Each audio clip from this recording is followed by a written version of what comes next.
We're here with Forrest Griffin. Forrest, you're now one of the UFC's ambassadors here, especially in Krakow, a Hall of Famer. Tell us exactly what are your ambassadorial duties? What does your presence here mean for the UFC? I'm glad you asked that question. Although this beautiful shirt, if you can see the shirt, has really distracted me. It's hard to focus, right? It's hard to keep a train of thought with that shirt going on. It's just so there. What I've been doing the last couple of days is just kind of telling people, you guys have one of the best champions in the world right now from Poland, and she's actually more popular in the States than she is here, which you guys got to fix that. Get the word out there. We're trying. Joanna has been through a car wash of media since she won the title, but can you tell us more about your opinion of her as a fighter? You obviously seem to think highly of her. No, yeah, I was actually at her first fight, and I was really impressed then. That just somebody 115 pounds has that much power, and you don't often see women at that weight with a ton of knockout power. It's not as uncommon at 135, but I don't think anybody's got at 115 her power. Obviously, Dana White has taken a huge liking to Joanna's style. You've also are pretty close, I think, with Dana White. Do you think it's a surprise that he's so enthusiastic about her abilities? No, not at all. I mean, look at her. She's very marketable. She comes from this region. She's a gold mine of talent for here, for developing the sport, for being the face of the sport in Poland. And that's a good face to have on your sport. Actually, what do you think about Joanna being so outspoken in the media? We all remember when she told Carla Esparza to put her finger down, she's not number one. This is not something that usually fighters from Poland or Europe do. They're a bit gun-shy, they don't like to trash talk. Do you think it's changing now with Joanna and especially Conor McGregor's antics? Well, I mean, what I saw was somebody that was confident. I saw somebody that knew that they were going to be all right in that fight, When I see someone do that, a fighter do that, I feel bad for the other guy or gal because I figure, if you're that confident to tell somebody that your training's going good. You're on point, I would never talk trash if I was having a bad day at the gym, You're not losing in sparring and then talking like that. You're having good days in the gym. Could you tell us if you're still, are you still actively watching fights? You've mentioned Joanna's fights, but do you catch a lot of UFC nowadays that you're a retired fighter? I actually watch a lot more fights. When I was actually fighting, I found it kind of stressful. And I would just compare myself and see people do great things and almost be mad that they were so good. Now that I'm done and I've accepted I'm done, I'm like, I can appreciate. What I found in 1999 when I found the sport is just kind of the beauty of it, the innovation, etc. The way it moves forward, it progresses, and I watch every fight.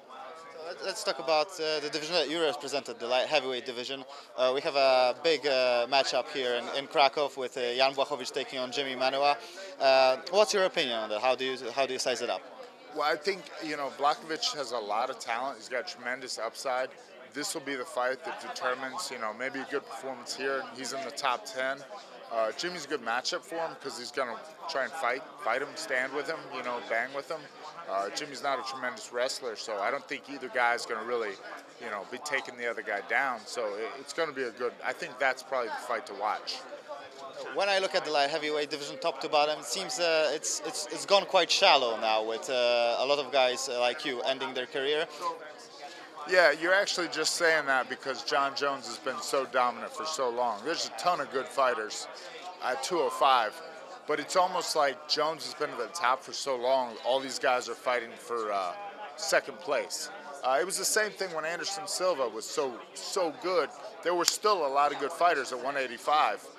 You just couldn't see anybody past Anderson. And when Anderson retired, what happened? All of a sudden you're like, oh, this guy, it appears, even though nothing changed, well, Gegard came, a couple guys came to the UFC, but, it appears that that's like the most full, Yeah, that's a very good point. I didn't really think about it that way. There's some rumblings here. I hope the arena isn't collapsing. They just built this place. It can't fall down. But you mentioned John Jones. Obviously, his sporting class, his dominance is unquestionable. But his behavior, I think, raises some questions. And with you, especially here, as a UFC Hall of Famer, as somebody who is a face, one of the many faces of UFC, what do you think about John Jones's behavior outside of the cage? Here's what I can tell you personally: is in my career and in my life, I made a lot of mistakes. A lot of things I regret, and they kind of came out, and then people get to see your weaknesses. It kind of sucks, and people love to pounce on that. The one thing I'll give myself credit for is I did not make the same mistakes twice. So I'll give John, that space. Like, all right, you messed up, it happened. Don't do it again. So I think you kind of give people a first pass. I do, because I've had so many mistakes in my own life. It's when they start doing it the second or third time that you got to really question somebody. It's hard being young and having money and everybody coming at you. It's hard in a good way, but it's hard.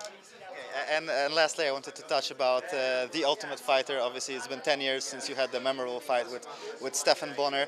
I'm not going to ask you about your memories. You probably talked a lot about that. But do you think the format can still be viable? Because it's been so many seasons, and UFC is trying to change it up, but nothing seems to really stick. No, well, the live season I thought would be a great answer, but that wasn't well received. I think this is the next step. I don't know how many gym wars we can have, but if you look into the ATT Black Zillions thing, it's pretty. I mean, it's a pretty interesting story. So they're going to at least get one good season out of that format, and then I think the new format is Latin America, Brazil. It's UK, Australia. It's moving it, other places. So you're doing the same thing someplace else. Final question: what are your thoughts about the alumni of The Ultimate Fighter 1 just slowly ending their careers? Josh Koscheck's contract just expired. I think Diego Sanchez is the only active fighter left from that roster. Yeah, so we're all rooting. Do you feel old?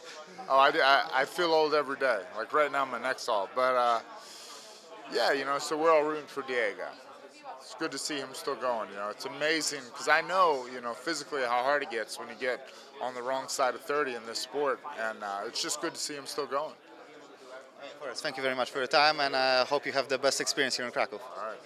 Okay, Forrest, I see you wearing a long sleeve, Pride long sleeve, and since Mr. Sakakibara is probably will have a comeback this year, would you agree that maybe it would be better for the sport if UFC had a legit competition like Pride used to be?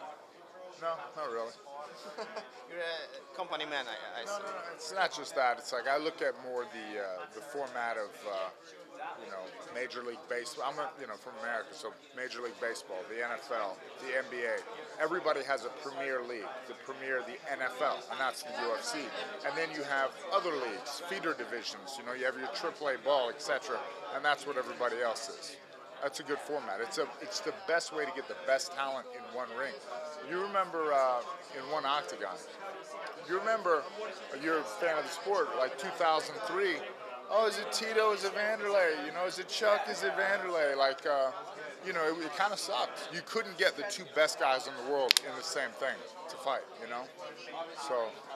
As a retired fighter, would you consider yourself as being lucky to have a chance to fight with all the best guys, almost the best guys, almost all the best guys? Yeah, obviously, very fortunate. I've always been lucky. I was at the right place at the right time. I was at a turning point for the sport. I got to be there and I got to witness. I got to see the change. I got to see it. I got to see it go from dudes in a basement rolling around to 40-year-old housewives calling and asking me how they think a fight's going to go. I got to see it kind of become accepted as one of the major sports, and that's what. I'm a huge sports fan, and I just didn't see why people didn't appreciate the UFC more. So. Any idea why Travis Fulton you fought with? Yeah. Over 300 fights. Why did he ever didn't have a chance to fight in the UFC? Any idea? Travis Fulton did fight in the UFC. Did he? He did. Holy shit. Yeah, I gotcha. He did fight in the UFC. Okay. During your cutting weight regimen, I heard you were drinking distilled water. Distilled water, yeah. Why did you do it? Is it unhealthy? No, distilled water doesn't replace any of the minerals, so you push it out and you sweat it out. You actually deprive your body of some of the minerals, which makes you retain the water. So you dump it through, it washes the sodium out of your system, I guess the best way to say that. And since the sport is evolving, there's so many myths around it, like you're as good as your last fight and any other things. So, are there any myths that you would like to say they were just a myths? Like, any idea? Well, you talked about cutting weight. I don't know that putting rubbing alcohol in a hot bath, like people do the Epsom salt bath and they put rubbing alcohol in it, I don't think that has any scientific value at all. I think it's just people kind of like the smell of it. I don't know. Were you disappointed the way your biggest rival, Stefan Bonner, finished his career when he was caught on doing drugs? Yeah, I guess so. I mean, it sucked for him, but you know, I knew the situation. I knew that he was effectively retired and trying to do some pro wrestling, and he got the call to do that fight, and he thought, what a good opportunity, you know. And he wanted to fight one more time. He kind of had the itch, and but before that he was retired, and he was like trying to do pro wrestling. So, I see it. I know what kind of was happening, what his mindset was.